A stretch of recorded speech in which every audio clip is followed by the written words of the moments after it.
room. We're going to have you move relatively slowly. Okay, yep.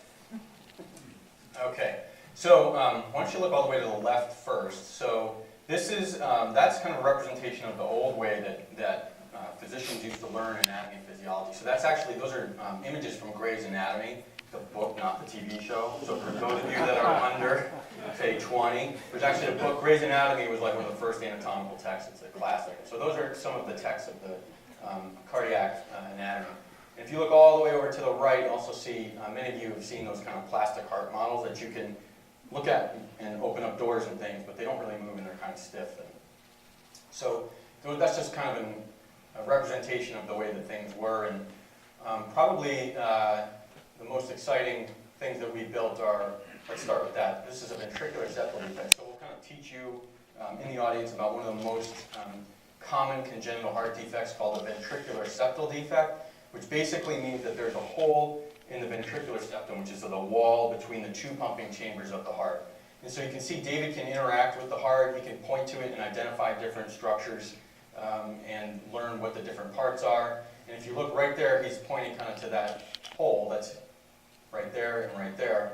That is an abnormal formation of the wall of the heart there. And so you get kind of a nice representation looking at his 3D experience, but it's definitely more powerful to be able to actually be in VR and actually interact with the heart.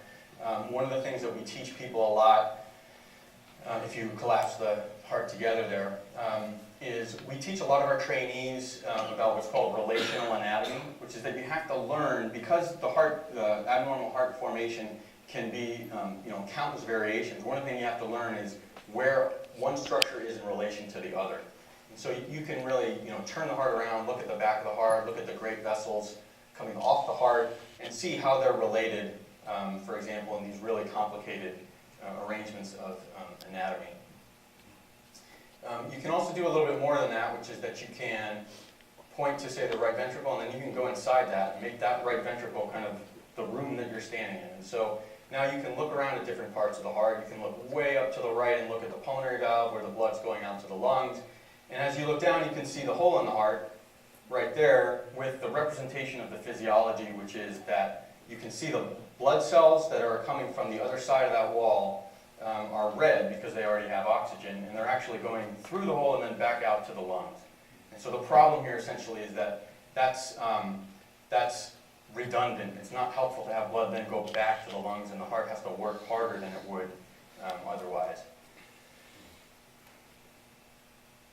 So and you can actually go from place to place inside the heart, learn about the different heart anatomy. Now we're in the right atrium. You can look at the veins, and you can kind of compare it to where you are in the heart in front of you. Let's have you go, why don't you go out and fix this one for us?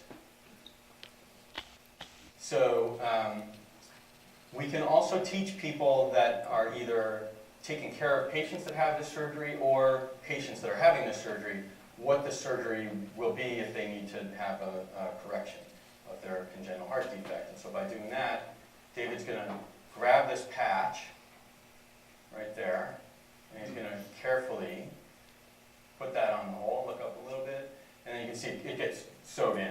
And so that's essentially exactly how our surgeons do that, which is that they take a little patch material, they're able to actually stop the heart, put the patch material on the hole, and then sew it in, close it back up, and then they bring them up to me and they say, I'm going home, have a good night.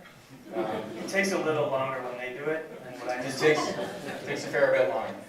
So that's probably one of the simplest heart defects, just for completeness, or to see kind of the representation of the other heart defect that David was describing that you saw on the iPad. Why don't you take that one off as well, just so that you can kind of get a sense how complex this can get.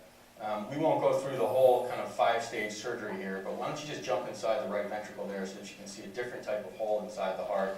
And as you look around, look over to the right, it's an enormous hole there.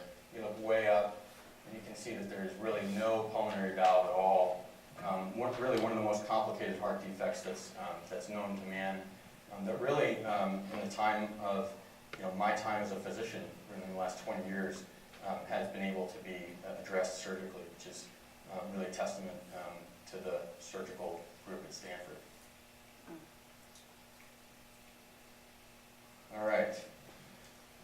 have you come back out to the real world here.